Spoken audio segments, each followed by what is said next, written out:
Hello everyone, welcome back to another One Take Tuesday. Now, right off the bat, I'm going to tell you straight away, right here, right now, today, that this match was kind of not very good. It was alright, it wasn't fantastic, but I acted like a complete and utter stupid person face at the start of the game, and it did bad things, and I am not excused for that. But there was an Electivire, and I was threatened.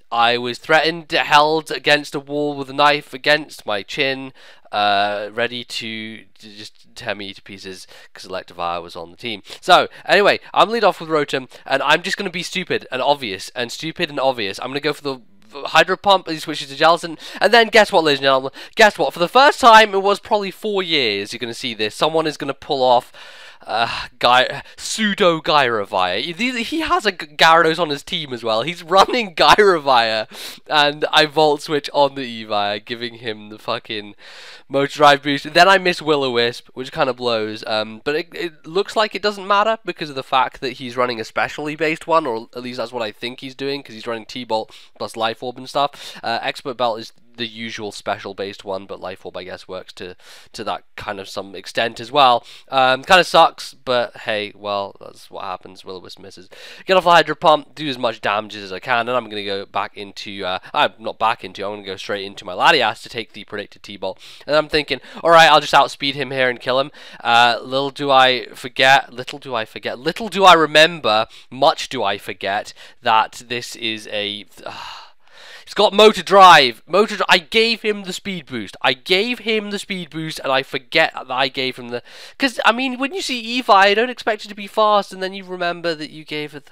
And I died to an Ice Punch, which, you know, Ice Punch wouldn't have threatened me if he had been burned, but hey ha, doody da, he wasn't burned because I missed, so great. I'm going to go to T-Tar to get the sand up, first of all to kind of chip away at him, second of all to bait him into the fighting move. I thought he was going to go for the cross chop. Turns out he goes for the Earthquake instead, so I go into Landorus to take the cross chop, but Earthquake happens, and then I go back to Fortress predicting the Ice Punch, and with a couple of easy switches, Electivire is dealt with, but...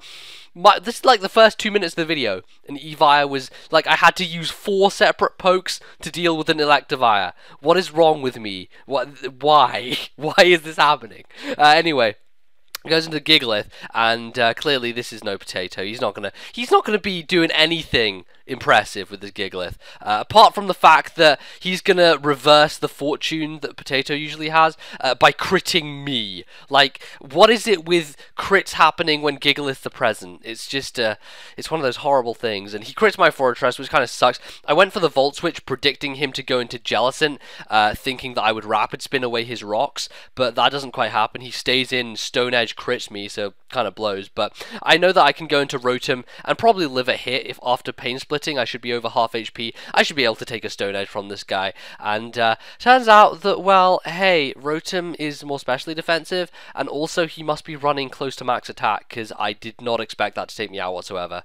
Really didn't, but it does. It kills Rotom. So that kind of sucks. But I do obviously have Landorus here who can threaten him out with the Earthquake. I don't think I go for the Earthquake. I go for the Stealth Rock, probably, because he has Gyarados and Staraptor on his team, which kind of makes my job a lot easier as long as I get those down the field. Doesn't look like he's a spinner anyway, so that works. And now I don't want to take any kind of hit from the Staraptor. I don't know what type of Staraptor he's running. Could be Banded, which I'd be able to outspeed and go for the HP Ice on, but it wouldn't kill him. But most likely Scarfed, and I don't want to take a hit from it. And he actually goes for the U-turn, which, you know, that works out nicely because I get to Death Fodder Fortress, and I also get Switch Advantage, so... good. I mean, it works in the end, and things happen. And now he goes to Gigalith, and Gigalith is now really down low on the health HP bar cause Spikes and Stealth Rock. I'm thinking he's probably not going to save it at this point. There's no point in over predicting, and I'm just going to go for the Earthquake. If he wants to go into Staraptor or Gyarados, fine, but I didn't really think that he would, because the threat of some other move like Stone Edge from Landorus was probably too big for him to risk that. So he stays in, dies, goes into Gyarados now, which gets the Intimidate off on me, which kind of sucks, but knowing that he's going to take advantage of this situation, I'm pretty much 100% sure he's going to Dragon Dance here. And I have Scarf Staraptor. I know that Scarf Staraptor, because I'm running max speed, will be able to outspeed this Gyarados. So I'm going to U-turn on the thing, give me the switch into Staraptor now, get a little bit of damage off in the process, which wasn't really necessary, but it kind of is nice to be there. And after this turn, you'll see that Sandstorm hits Staraptor first. As we all know, if you get buffeted first by the Sandstorm, it means you're faster. So he realizes this, he's going to switch out to his own Staraptor. The nice thing about his Staraptor is because it has Intimidate, he's running Intimidate Staraptor alongside Gyarados, which means he's kind of got some Intimidate juggling going on. Haven't seen anyone use Intimidate juggling for quite some time, and I don't feel that I've used that phrase before in the recent years, because not many people have been doing it. It's a nice strategy, running multiple Intimidators to kind of crush an opponent's attack, as it were. So I actually managed to take him out with a Brave Bird, and now I'm going to go for a Brave Bird on this Gyarados because he dies and critical hit. Now I'm at -2 attack, and Staraptor's like, well, I'm pretty much dead at this point. Stealth Rock's going to kill me. I think Stealth Rock does 77 damage. I'm at 73, so no point in me switching out. Jellicent comes in. I'm like, okay, yeah, there's rocks damage and crap. I'm just going to Brave Bird, and well, it turns out that this Staraptor is like the king of the city, Crit City, that is. Like, he is president mayor of the Crit town,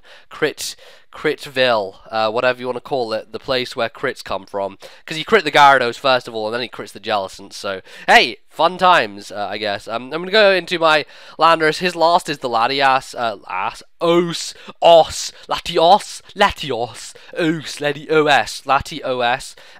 the operating system of the Lati. And because I wanted to just see what he was, I went into Landorus first, kind of knowing that Tyranitar can take any special hit from this thing, just because of the Sandstorm boost, and I'll be able to finish him off with a choice Badandid crunch. That's correct.